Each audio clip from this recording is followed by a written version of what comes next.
I'm Blake and I love Disney. Yeah. That is a perfect. good tagline because it covers everything. I love Disney too. No, that is, you did record, so say goodnight. Good night. Good night, Blake. Good night. Well, hello and welcome once again to the DCL podcast, where we're inviting you to sit back, relax, and we'll be on our way shortly.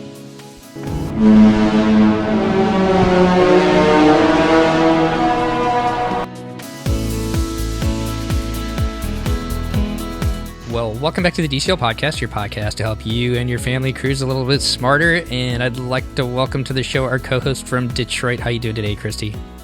You're very tired co-host from Detroit, so I apologize in advance now. We are keeping to everybody. You up way past your bedtime again, aren't we? I mean, it's a little bit late to be recording, and this is the day that I start with a meeting out of my house that I have to be at 7 a.m. And this week, I'm just tired. So I really do apologize because I'm tired. Well, I think you're gonna live through this one because we got a really great topic tonight, and we've got just an hour and a half before the fireworks go off for Pirate Night. So we'll get it over and done with and get you into bed before that. But we got a great. I am actually very excited about this topic. Yeah, we got a great topic tonight. I love Adventures by Disney. You and you're going on your first Adventures by Disney coming up here soon. Yay! I'm excited about that. And I'd like to welcome back to the show tonight Jennifer from Texas. How you doing today, Jennifer? I'm doing great. Good evening. Yeah, thanks for coming on. And I think for sure. You guys did an Adventures by Disney over to England and France, and then you followed it up with probably one of, when I think about like all the bucket list things to do, you followed it up with that one. Why don't you tell everybody what you guys did this time? Sure. We did the Adventures by Disney. We did the Danube River Cruise. So this was our first river cruise, but we did the Christmas markets version. So it was over Christmas week. And Chrissy, is this one on your bucket list? It is. And the Christmas, so both. I want to do the Danube, and then I want to do the Christmas markets for sure. It's kind of a version of the Danube, their general Danube itinerary. So there's some differences, some things the same. But I know you guys are pretty well traveled. Have you been to the Christmas markets before over in Europe? We haven't as a family. I went to this part of Europe about 23 years ago at this point when I was graduating high school. When I was graduating high school, I went with my uncle and his partner, and we went to the Czech Republic, Slovakia, Germany, Austria. So we kind of did a lot of these same locations, and I'd always wanted to go back. And then, neither Chris or the kids had been, anywhere outside of England or France. So we thought this would be a fun way to do it. So we could combine our love of cruising and seeing some of this part of the world and doing it at a cold but fun time of year. Cold for us. We're from Texas. That's true about the weather. That's definitely a big change. Yeah, it's definitely something to consider. It's funny because when we did the ABD in France, we were there for their hottest day on record. So it was like 114 degrees when we were in Montmartre. And then this time, of course, the kids were like, well, we should come back in the summer because it was cold, definitely on some days walking around the city. So that is something to consider because, obviously Europe's, they're all great walking cities. But when it's really cold, like on our last day in Budapest, the kids kind of lasted about halfway through the day. And then we all kind of ran back to the ship and they stayed with their dad. And then I kept walking around the city because, I wanted to maximize every minute I had there. But that has to even have its own challenges, even with packing, because it's for sure. Yeah, you got to pack the winter coats and the gloves and the hats. Yeah, and all those clothes are just bigger.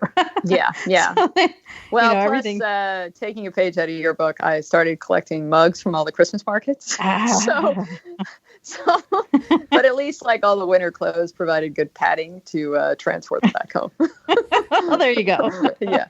So I came home with a lot of mugs, but they were great have souvenirs. To get pictures of that for sure. Yeah, it was pretty fun. We went over there probably about 10 years ago. Actually, it's longer than that. It's about 15 years ago. We went to Munich and Vienna to the Christmas markets there. And every Christmas we get out, when we get the Christmas stuff out, we get a couple of those bugs out. And it's always fun. Yeah, it's so cool. Each market had its own mug. I thought that was like the coolest thing. And you could, pay a deposit and get it back, or you could keep the mug and they could keep the deposit. So. Well, let's just kind of jump into it. Why this year did you guys decide to do the Danube and the Christmas market? So you kind of talked about you're kind of killing two birds in one stone, but why this year with the kids? And why don't you remind everybody how old your kids are? Sure. My son is 8 and my daughter's 11. So I think it was a combination of things. We haven't done a lot of travel outside the States before 2019. And I think I kind of all of a sudden hit this point this year where I felt like the kids were old enough. And then that also panic sets in when you have a kid that's a tween, that you only have so many years before they're grown, and plus school gets harder to leave town. So we kind of did a lot of travel this year. I mean, we went to Tokyo actually on our own over Thanksgiving week, and then we did this. Yeah, so now we're like sitting tight till the summer at least. I'm working for spring break, but I think I had Christmas week off, and I figured let's just go somewhere and use the money to do something and not buy more stuff that then I have to find places to put it in the house. So I'm thrilled we did it. I mean, unfortunately, I only had 1 week. So the day the cruise ended, we had to fly home so I could be back at work the next day. Luckily, the kids had New Year's week off, but totally worth it. Perfect. Well, Christy, could you give everybody kind of just a quick overview of what a river cruise is and what all it entails? A river cruise is much different than the giant ocean liners that we take. And even if you think of the Wonder, which is the smallest, Magic and the Wonder are the smaller of the Disney cruise ships, they are significantly larger than a river cruise. Are they boats or ships? They have to still be ships because they can fit boats on them, right? Because there's lifeboats, so they're still a ship. Yeah, I would assume so. We had a full one, and there's still only about 150 passengers. But, yes, and I think actually the limit is 130. Could be 150, okay. But it's low. Maybe. I was thinking we had 150, but I don't know. Disney partners with AMA Waterways to do their river cruises, and then of course AMA Waterways has a bunch of their own river cruises. So, yeah. So AMA Waterways is the company that owns the ships, and Disney basically, like Jennifer says, they partner with them. They contract out those ships. They actually bring on their own adventure guides.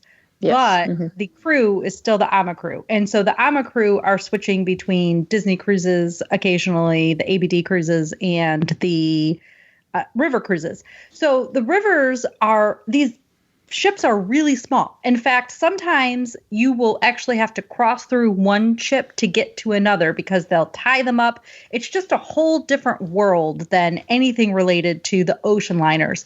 They're usually about 3 floors tall only.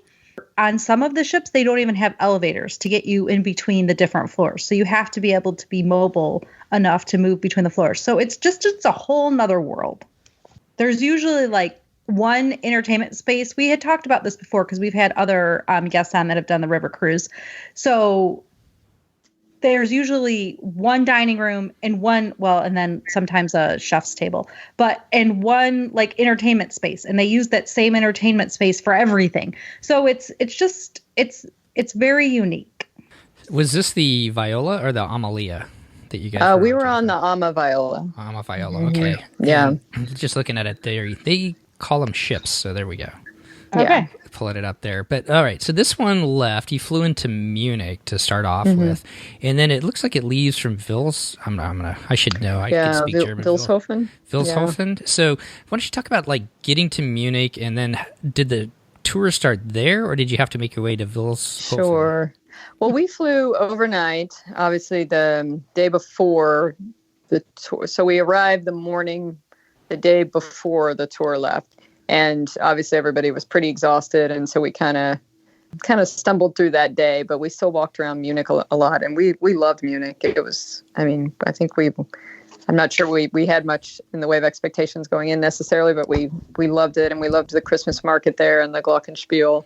Before we get to the next day, really quick, because I am very fascinated, mostly because I'm going to be traveling with my own son in the future, and I think the listeners might be fascinated as well about how it worked going overseas with the 8 and 11-year-olds. So how did they do overnight? So it's an overnight flight. You basically lose the nighttime, and you have about 7 hours in the air. I think this one was tougher for sure than our one to England because that one we left super late at night, especially because our plane was delayed. So, and we had such an exhausting day getting to the overnight plane that everybody the kids passed out and slept basically the whole flight. This one, we were in a really old plane. It didn't even have, USB ports or plugs. Oh, no. Oh, no. Yeah. And nobody was really comfortable. The seats were really tiny. And so nobody really slept well. So I will say that when we got there, usually I try to power through that day to get everybody adjusted. But we decided to all take a nap and then kind of force ourselves to wake up. And so we were, everybody was kind of cranky and tired when they woke up. But we ate lunch and then walked around and really had a great afternoon and evening. So it was kind of a little painful to try to, force yourselves to get up. But once we did, they actually did really well. So it really wasn't, except for that initial first, maybe 6, 7, 8 hours. It was great. And we just, for simplicity, stayed at the same hotel that the ABD shuttle was leaving out of the next day. So, and did you book that through Disney, or did you book? We did. It's probably more expensive that way, but it is convenient. Yeah, it was super convenient, and the hotel was in a great location. And then the next day, we, as well as it seemed like most of the boat, left from that hotel. It took 3 shuttles to get us all to the port, so we were there with a lot of people. So this is an 8-day, 7-night cruise, which, as we kind of talked about, it starts from Wilhelmshaven. So you guys get on the bus and you head over to Wilhelmshaven. How did the tour start from there? Did they bring you on board the ship and give you kind of that welcome aboard and kind of go over how everything was going to happen, or did they do that in the hotel? Well, for this, because there's a lot more people than the land base, they had 6 ABD guides, and then they had, the crew of the Alma Viola, but the 6 ABD guides were basically all at the hotel. And so I think they put, or at least 3 of them were, because they definitely had at least 1 on each bus. And that guide kind of gave us some basics. We looked over the itinerary. You had some choices each day as far as the tours went. You went ahead and kind of filled those cards out. And if you had any questions, you could ask the guide. So that was kind of nice. So we got, I think, my husband and daughter passed out on the bus, but my son and I, kind of listened and asked questions and filled out, kind of our cards. And we discussed a little bit beforehand, kind of what we wanted to do. But that was a nice orientation. And then once we got on the boat. Did they give you a choice in the info packet that would have come before the tour, what the choices of the different excursions were? My understanding is that for some of the river cruises like the Rhine, you have to pick ahead of time, and some of the excursions are a little bit limited maybe in how many people they'll accommodate. But for this one, it seemed pretty easygoing. You could pick ahead of time, but you didn't submit your card till you got to the hotel. And then we even changed on the bus because we listened to some of the descriptions and kind of thought, well, maybe we want to try, B when we had originally thought maybe A. So that was nice. It was helpful to hear the guide's opinions. Yeah, for sure. So you guys get to the ship itself. I know there's a couple different types of staterooms, and most of them only sleep 2, right? Well, AMA, when they built a couple of new ships in partnership with Disney, they have staterooms now that sleep 3. But obviously we're a family of 4. And then you're paying by person anyway, not by stateroom. So we obviously ended up with 2 staterooms, and we had connecting, which was really nice. So we basically just left the door open, and it was kind of nice because then we had the extra separate room. sleeping. That worked really well for us, and the staterooms were beautiful. We felt like we had plenty of space, and everything was really nice. I think the Viola, I don't remember, I think it's maybe from maybe 2016. I know for the Rhine next year, they're taking out brand new ones, I think, that were built, last year and this year. So the Disney ships that are doing the ABD adventures, there's the one that goes to the Seine that is only has 2-person non-connecting cabins. You would have to be in maybe separate that's cabins. A smaller one. Mm-hmm. It is. It's smaller and it's older, and it's needed because the Seine is smaller. So they don't want the double wide or the larger. Yeah, that would make sense. So that is the reason that they are not swapping out that ship for a different one. Then the other ones have some connecting cabins, and they have some 3-person cabins. And what I understand from the latest release, so we're recording in early February, and a week or so ago, they just released the next summer's ABD for 2021. The connecting cabins and the 3-person cabins were the ones that had the limited availability first. So if you were thinking of booking, you literally have to book one of those cabins on the first day because it's starting to get more popular. Yeah, when we definitely did not book on the release date, but like you said, I think it seems like they were really pushing the river cruises for 2021. So we actually did book the Rhine for the summer of 2021 when it opened up. So we really enjoyed this, but we wanted to try one in the summer. Yeah. It's a little warmer. But we had kind of a mid-tier, I guess we were on the middle deck, like I said, with the connecting cabins, and then we had a little balcony. So, I mean, for us, it was great. You know, we really, really loved it because you have the benefits of the floating hotel, quote unquote. So you don't have to constantly move around and change hotels, but you're still going from city to city. And the ship was small enough that we felt pretty comfortable, even though we still trailed the kids around just to make sure one of us, but they could easily navigate around. Although, the DCL ships, they figured out pretty well too. Let's stick with the river cruising aspect before we go more into the ports really quick. The food, how did you guys all like it? Did they have options? Did you feel like they had options for the kids? Are your kids, I don't recall, are they adventurous eaters? My kids, yeah, they're foodies. So they would actually be, insulted if you gave them the kids menu because I honestly, I think part of it is they like when people say, oh, that's so brave of you to try X, Y, and Z. So I think that's part of it. And they like, to eat off the edge. So that's why they love cruising, because it's one time where I, don't cringe when they order the right, because you don't have to pay for adult entrees. Yeah, so we actually were really pleasantly surprised. I mean, we thought the food was great. Probably, I would say really a little better than you get in the main dining room on DCL. They only have one dining room, but they did a good job of varying everything up. We have a couple of allergies, and they handled that great. No complaints at all. I mean, it was sort of a breakfast buffet every morning, but then all the dinners were great. And then on Christmas Eve, we ate at the chef's table, which you can do at least once during the cruise.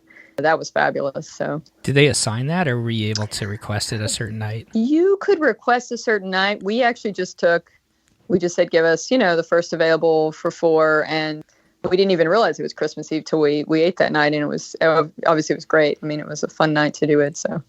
And then it worked out well. How does the dining work itself? So, I mean, and before we even get to that, were there quite a few families with kids on board? And then when it comes dining time, do you guys just come and pick your table? Do you have assigned tables, or how does that work? Seating. Okay. It's open seating. I mean, we tended to gravitate, I think, towards the same server because, once we got to know her, it was nice to there was some familiarity. Although it's funny because after you eat at the same table a couple of nights, one night we came in and somebody else was sitting there, and you're like, hey, that's my table. But there were no assigned table. I mean, the dining room was accommodated everybody, and there was just one time. I think it was at 7 p.m. every night was dinner, and then I think one of our days we had late excursions, so they moved it back, did to accommodate those excursions. I would say there was lots of multi-generational families on board. It was actually funny, in the hotel, a family came up to us and said, do you by chance go to, and then they named our school, this little Episcopal school in the middle of San Antonio.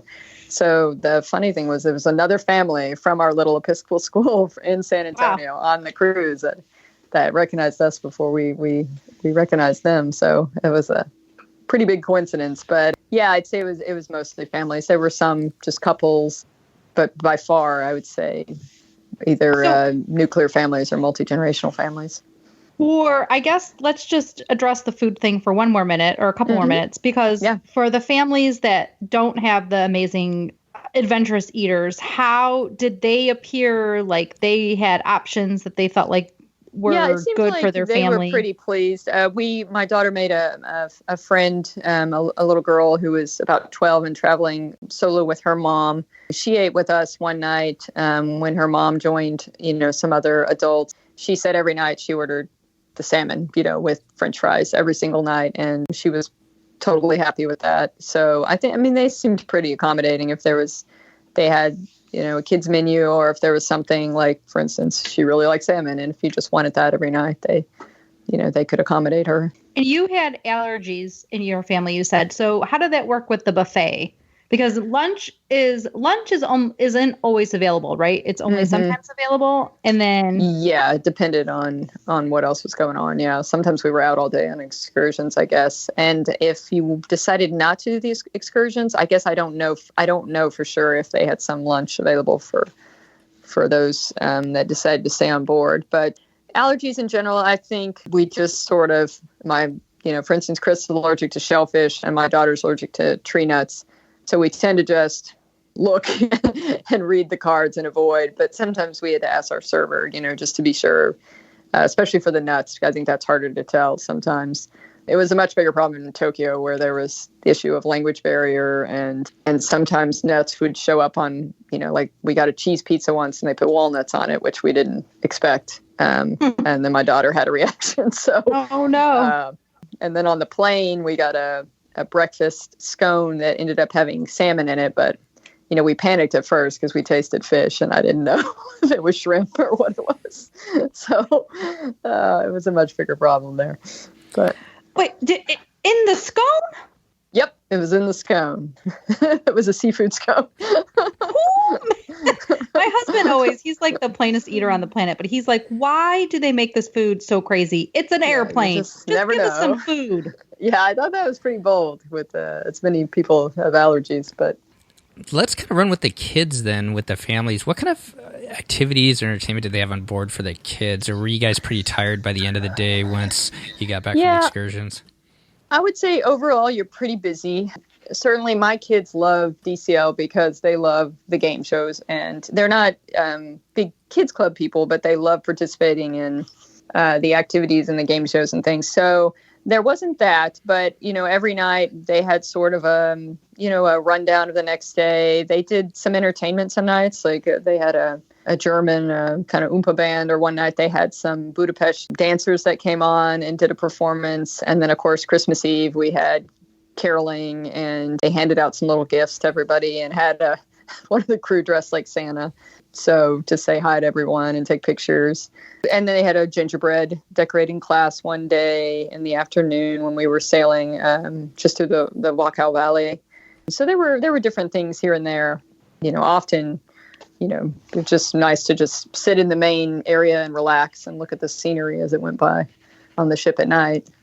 Well, that's a good point there with the scenery too. How was the scenery on this cruise? Was it pretty snowy? Was it magical like that as you No, well, that was one thing I learned. I had promised my children snow, and then of course when we were taking some of the tours, it was cold, but there wasn't really snow, and of course the tour guy said, growing up there was always snow, but the planet's getting warmer and there was no snow, but the Christmas decorations were always beautiful, and the scenery as you went down the river was just, really breathtaking. I think, the highlight is the quote-unquote Illuminations cruise in Budapest, which actually they officially don't have as of a few months ago, because there was unfortunately a Korean tourist boat was hit by one of the river boats. It was a serious accident and there was a fatality. But the way I think they're trying to get around it is we had a repositioning cruise because it was our last night, and they had to move the boat from kind of the center of Budapest to a different dock where it was easier to unload the luggage the next day.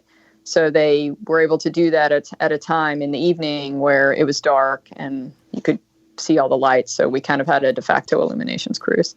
I kind of panicked when I first got on board because I was like, oh no, that's what I was looking forward to. One of the many things. So, well, I'm glad you got to do that.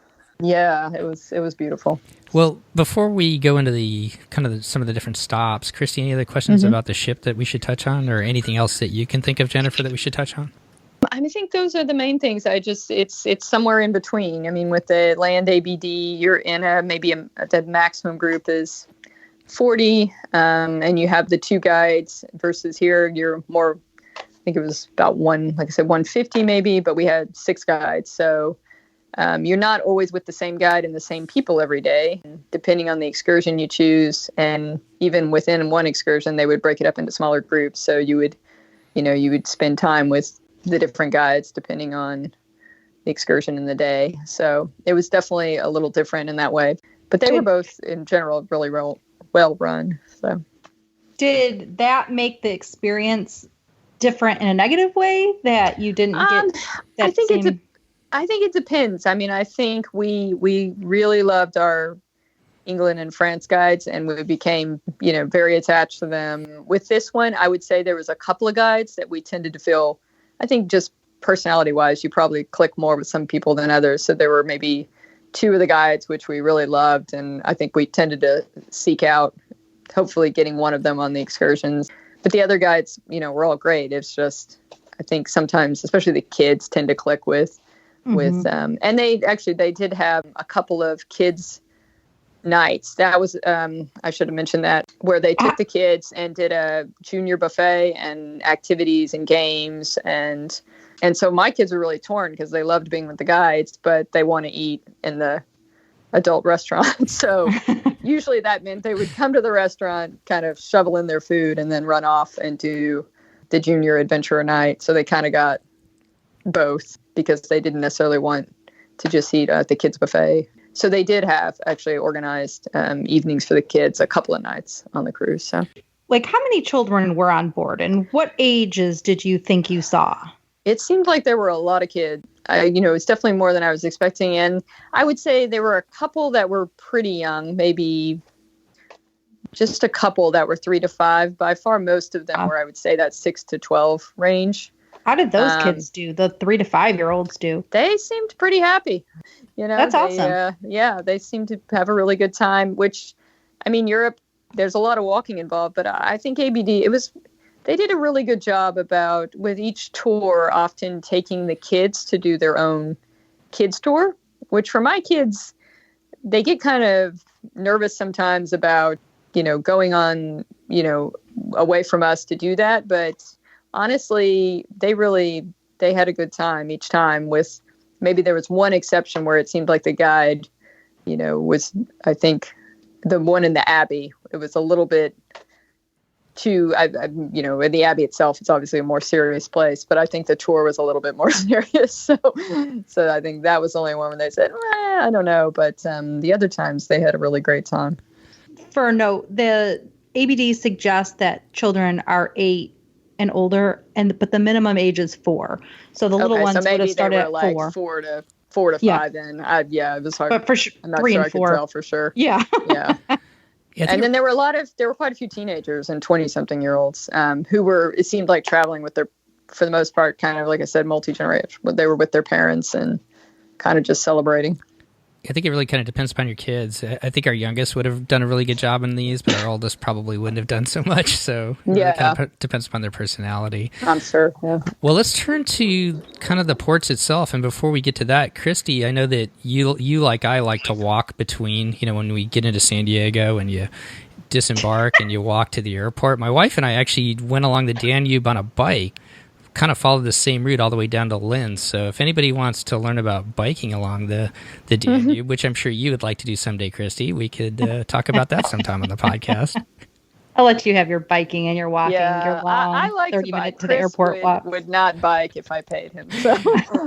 Sorry. For those of you who kind of walk, but he's not a biker. Yeah, for those of you guys who listen to this podcast all the time, I like to give Christy a hard time, and she likes to throw it back at me too. So yeah. Just having a little bit of fun there. There's no hard feelings here. No. Yeah, my other half is not biking. But in all honesty, that was one of the most amazing trips we ever did. And I was just kind of thinking about it as I was looking at the different places you guys went to. So if anybody's interested in biking along here, please contact me. Let me know. I've got a great website for you to go to. But so you guys start off at Wilshofen, and then you make your way down to Passau. So Wilshofen is just a starting off point, and your first day is really in Passau, right? Yeah. And Passau, we did I think everybody did a walking tour. They broke us into small groups and gave us each a guide. And it was cold and a little bit rainy when we started. So I think we were all like, I don't know. We're doing a historical walking tour with, umbrellas. But at least the guide we had, she was incredible. I mean, she was telling us the history of the town and historical anecdotes. But, it was really fun. And she would act out scenes with the adults and the kids. I mean, it just really was just incredibly memorable. And she used my son for a while to act out. And we were just, in hysterics. It was so funny. So she was great, despite the weather and despite, I think, the subject being history, which, we never know how the kids are going to be engaged with that. I mean, they loved it. And then we ended with a little marzipan activity where we all made these little pigs out of marzipan. So that was smart. They put, an activity that was definitely going to appeal to kids and coupled it with the tour. And then we had a little bit of time on our own in the city after. And, the kids were a little cold and wet. So they went back to the ship with their dad. And I went back into the Christmas market just to get my mug and, walk around a little bit. So for somebody who's never been to a Christmas market over in Europe, could you kind of describe what, and they're all a little bit different. There's huge ones, there's smaller ones. Could you kind of describe what a Christmas market is? Yeah, like you said, they vary a lot. I mean, there's basically a bunch of stands. A lot sell little either tourist souvenirs or some homemade, kind of wares. And then there's a lot that over there, the big thing is they sell, mulled wine. And we're not big drinkers, so we often drank the Kinder Punch, the hot punch or the hot apple cider with the kids. And then occasionally the mulled wine. And we loved that. That was a lot of fun, and it would warm you up. And then you could get, the kids would get a crepe or a waffle or some kind of snack sometimes from them. They picked out a couple of souvenirs during the trip. Like I said, I mainly collected the little Christmas mugs from each market, which was a lot of fun, but made for heavy suitcases. My favorite part about the Christmas markets, and my experience is, I guess, pictures, but then also when my husband and I did a weekend in Paris, and it was in January one year, all the lights were still up from the Christmas markets. So through the cities. Yeah. And so they light up the town. That is, the lights are my favorite part for sure. For sure. Yeah. Isn't there a big Christmas market in Detroit? Kind of a German Christmas market around your area, Christy? They just started it, actually. I don't think it's big. I think it's kind of small. But they just started a Christmas market concept a year or two ago. Okay. I know there's one over there. Maybe I'm thinking in Wisconsin. Well, from Passau, you guys are on to Linz, Austria. And this is your opportunity to go to Salzburg, one of my favorite cities that we've been to. I've never been there in the winter, but in the summer, it's just an amazing place. And this is where, obviously, The Sound of Music was filmed, or parts of it. What did you guys do there?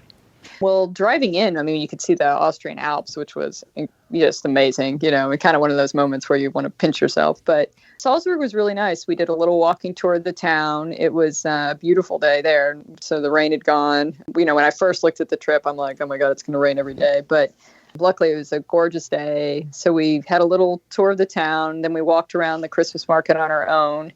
We did see the Mirabelle Gardens from The Sound of Music. I would say this tour, it was a little bit probably drier, but so not as great as the Passau tour, but we loved the city itself. It was gorgeous. And then we elected, some people went to Monza to do some more Sound of Music, sightseeing, but we elected to do the Helene salt mines. Yes. Which was amazing.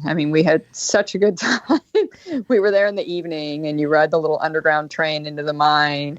You get to go down a couple of slides, and then we just loved, it was the guy who was the guide was great, and they had this bizarre video that was kind of a very critical of the king who, and so it was I don't know, it was a pretty wacky tour, but it was just a real blast. And I think everybody who went on it loved it. And we were shocked. Everybody went down the slides, the grandparents, the little kids, the adults. The slides are fun, aren't they? They were really fun. Yeah. So we loved that. And so we were really glad that we got to do that, because I wasn't sure if at first it was, because originally it wasn't on the itinerary. So just on the summer itinerary. So we were thrilled. Chrissy, have you done one of the salt mines before? I have not. I will say with that train, if it's the same place that we went to, which I think it is, you start off in that train. If you're claustrophobic at all, you're in a pretty tight space to start with, and then it kind of opens up. Am I correct on that? Yeah, it didn't seem too bad. I mean, yeah. And then they had these, it looked like teens dressed as angels and singing Christmas carols to go in this kind of underground boat. And I thought, oh my God, I'm out there just keeping these children here all night to sing to tourists, because it was like, the day before Christmas or something. But it was a lot of fun. We really liked it. So I'm kind of following along in the website here, and it ends the night with show off your pipes with the Sound of Music karaoke. Did you guys do that? We did not have that. I don't know if they did that as part of Monse, and it was also, I believe, Christmas Eve. So that may have been the difference too. We had, some Christmas carols, and like I said, opened some little gifts. So I think our itinerary probably differs a little bit from the typical summer itinerary. So we did watch Sound of Music in our room though. So my daughter had seen it, but my son hadn't. So we watched that, and then they watched Singing in the Rain the next day. So there was a lot of good musical education.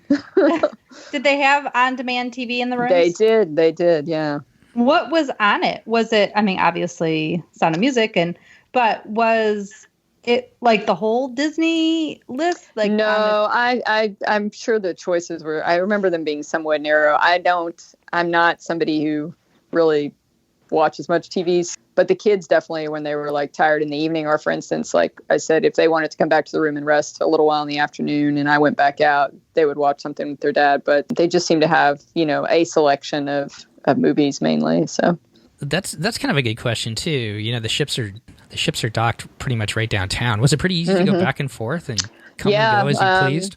Yeah, I just would walk them back and get them settled, and then I don't ever really sit still, so I would tend to go back out at least some days and go, if we were not cruising, obviously. I would, you just had a card, kind of like your, I don't know what you call it, the key to the world card or whatever details, and you would just swipe it so they knew you were leaving, and then you would swipe it again when you were getting back on. Did it always feel safe to walk around by yourself? Were you usually by yourself, or were you with other people? Yeah, I was usually by myself, and it always felt very safe. I think the one time in Vienna, they had shuttles running back and forth to the main, like Maria Theresia Square in Vienna was kind of the main staging area. So that was most of the sites you could just get off and walk around, even Budapest. But Vienna, I guess the ship must have been slightly farther away, maybe because they had the shuttles running. Well, that was Christmas Eve. I'm assuming the captain slowed the boat down slow enough so that Santa could make his could land there and make sure that presents came and everything. So you guys, the next day is Christmas Day, and you guys are in Melk, Austria. Kind of talk about that. What was it like to be in Austria, just being on a cruise on Christmas? It was pretty amazing. I think you tend to kind of forget it's Christmas to some extent, just because you're not doing your normal activities. But we had a tour around the Abbey where the kids kind of had their own tour, and it was beautiful, but it was pretty cold that day.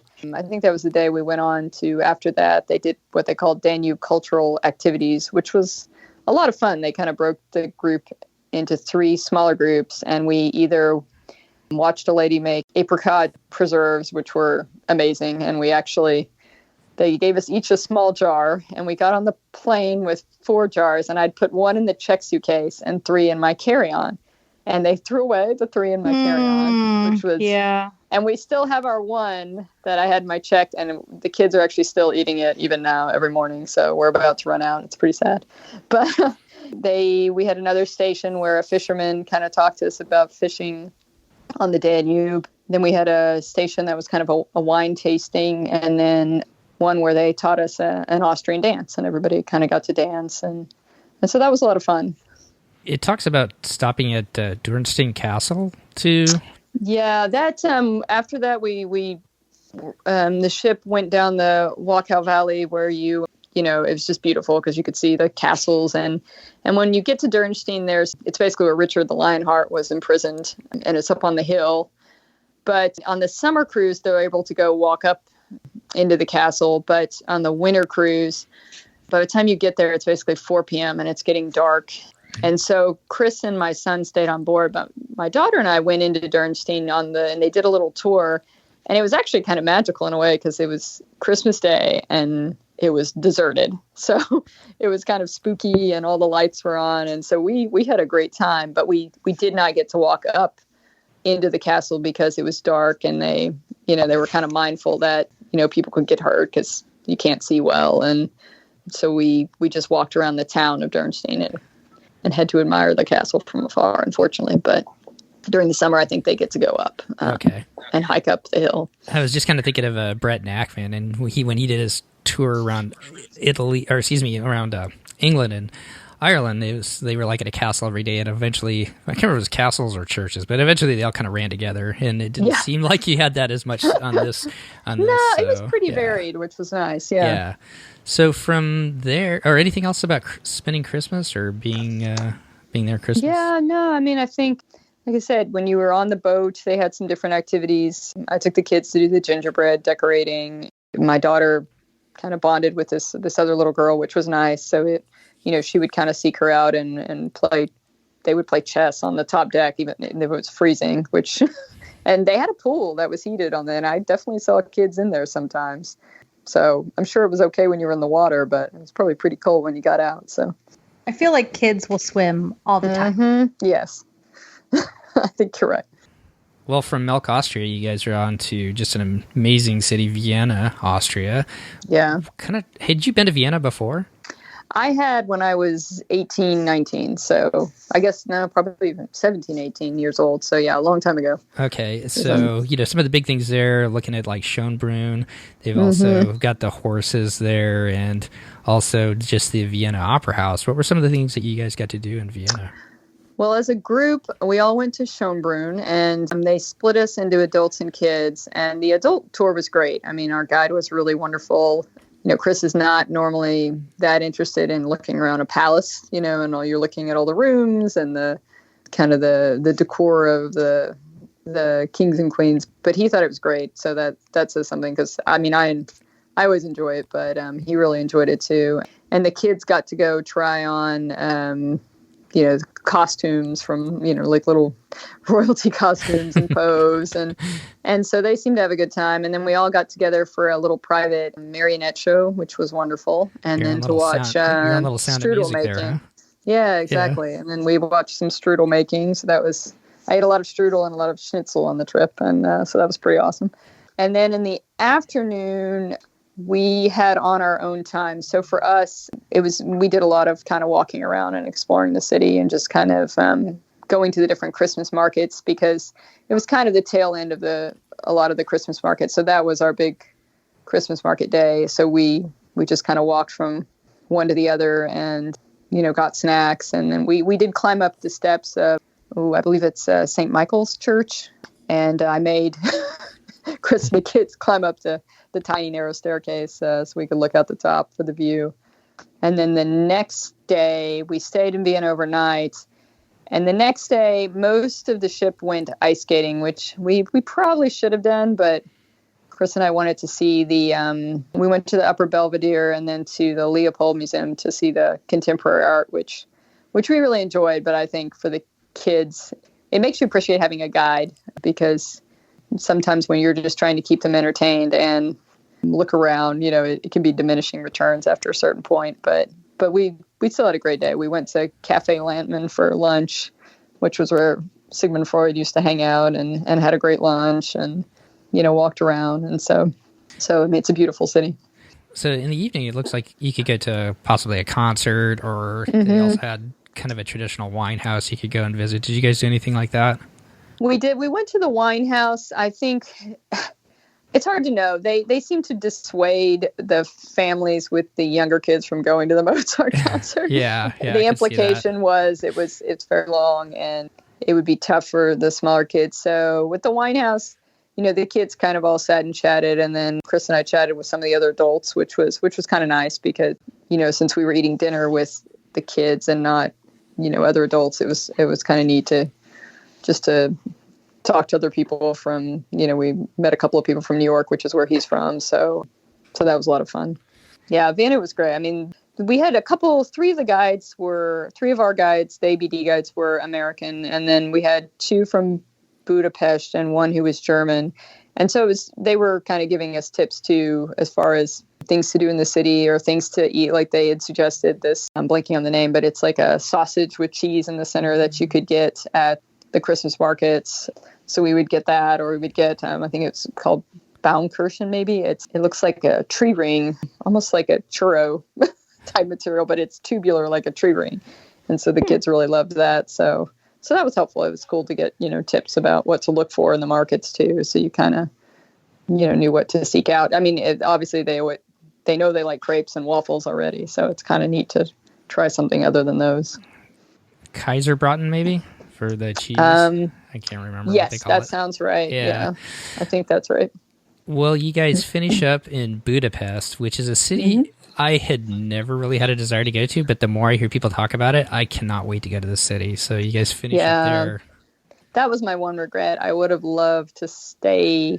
That was our last day, and the next day we had to fly out, right away. So I would have loved to have just like another day or two there, because the one day we had, most people with kids went on to the equestrian park, but that was outside the city, and we really wanted to see some of the city since that was our only day. So we did the food tour, which for us was really nice. I mean, we walked around, we made a couple of stops. They had like a goulash soup at one stop, and then there was another stop where there was yet more strudel, even better. This was our favorite strudel, so that was good. And then, but it was so cold that day that then we went to see the Shoes on the Danube Memorial, because I wanted my kids to see that, because it's kind of a powerful memorial. And then we went back to the ship, and they stayed with their dad. And then I just kind of did the fastest walking tour I could, kind of over to the Buda side.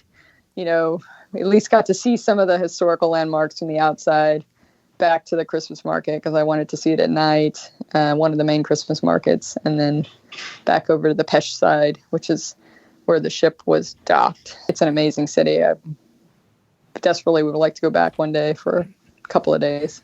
And then, as all these ABD tours kind of end, you end up with a big dinner reception at the end. This one, features, they call it the Captain's Farewell Cocktail Reception and Dinner. Kind of talk about how that went.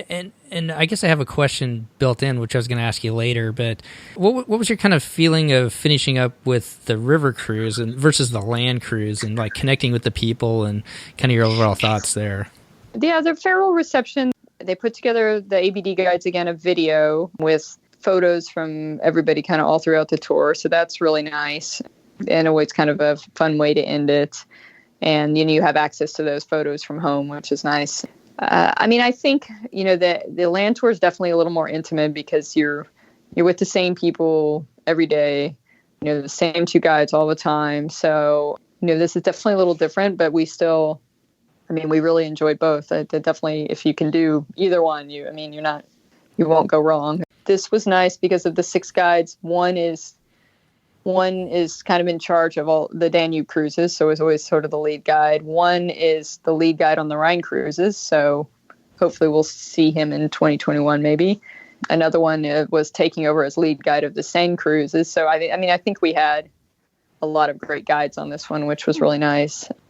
So I think there's definitely pluses and minuses to both. It would be interesting to see how the DCL with the embedded ABD portion, differs from this as well. I'm not sure how many people they have on those, but obviously the DCL ships hold a lot more people.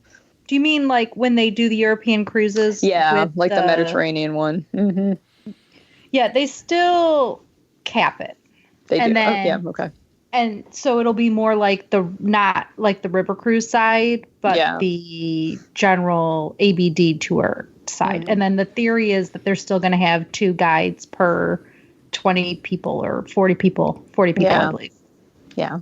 We saw them on the Mediterranean when we went a year and a half ago, I guess, and it was somewhere between 30 or 40 people, it seemed like, that they had. And I do know they capped it because it sold out before the cruise itself sold out. So okay. Yeah.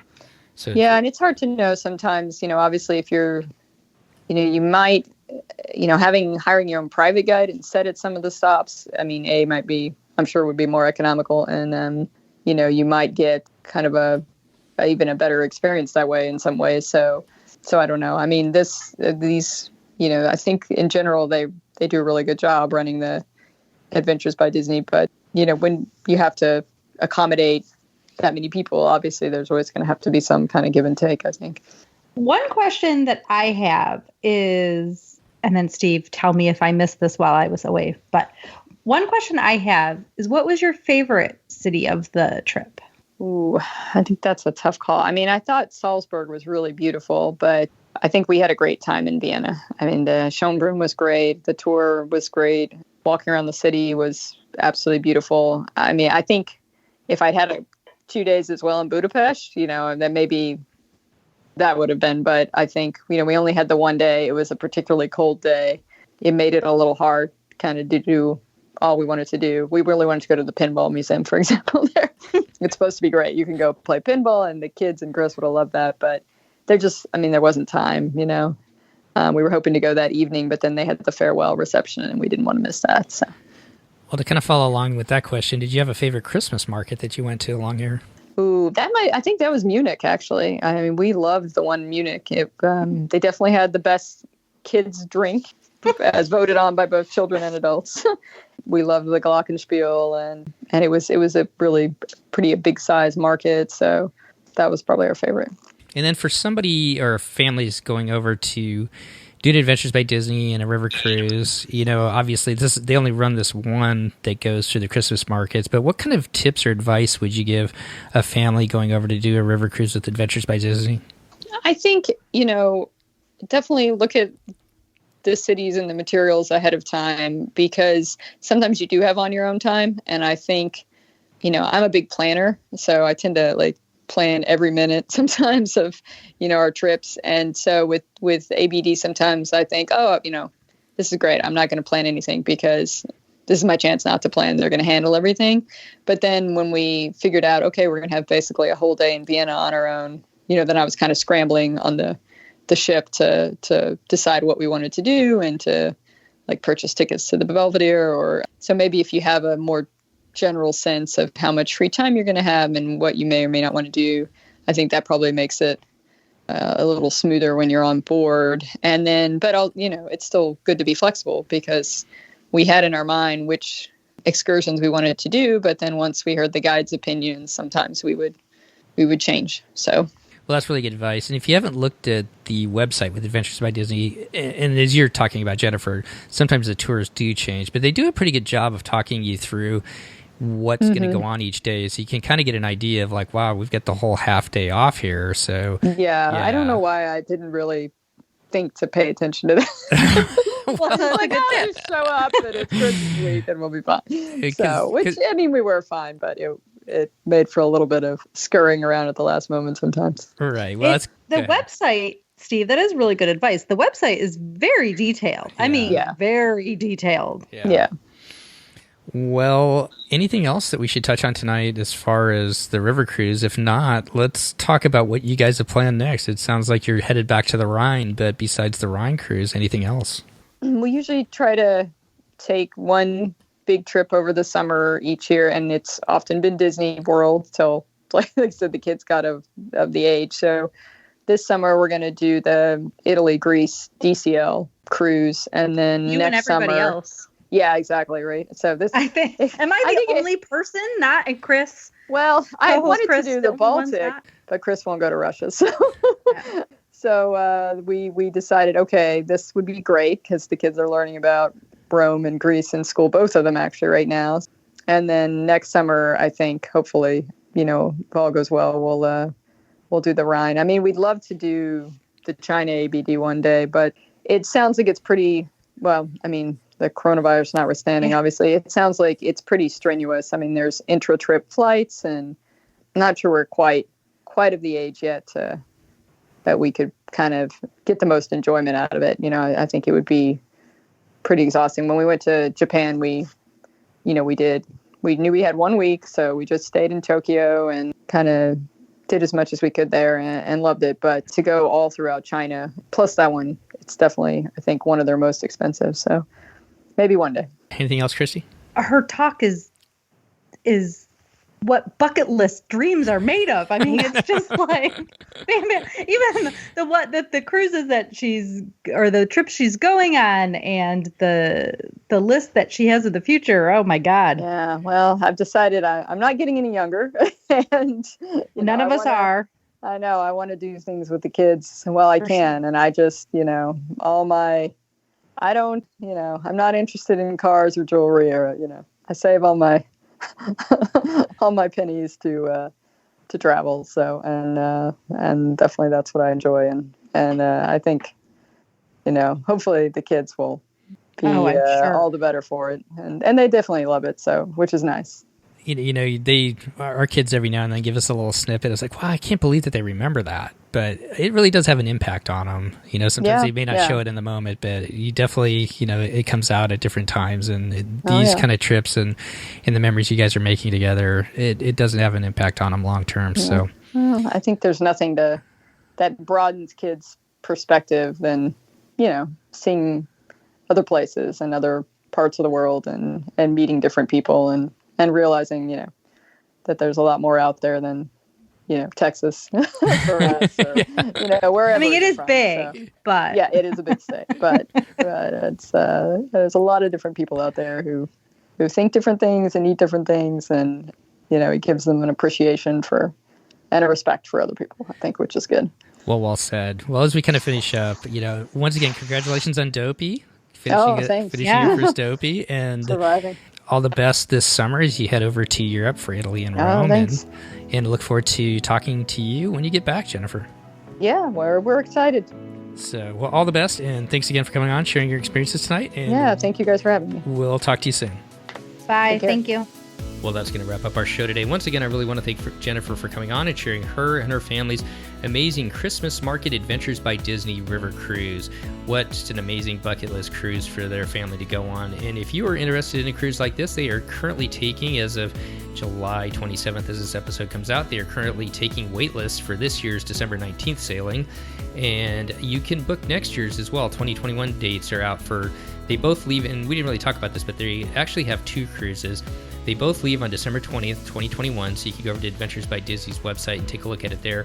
One leaves, as Jennifer's did, from Wilshaven to Budapest, and then the other one leaves the same day out of Budapest and goes to Wilshaven, so whatever would work best for you and your family.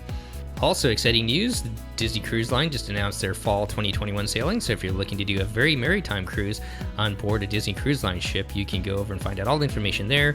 Today, July 27th, the Platinum Castaway Club members are making their bookings right now, and you can find all the information over at DisneyCruiseLine.com. Of course, you can always reach out to Christy if you need some help with booking that cruise or your Adventures by Disney cruise, or your Disney certified travel agent, whichever works best for you. One of the things that really helps us out here at our podcast is if you would go over, take the time, if you have the time to do so, go over to Apple Podcasts and leave a review of our show. That helps others who are looking for Disney Cruise Line content, that helps them find our show and gets the word out in the cruising and the podcast community.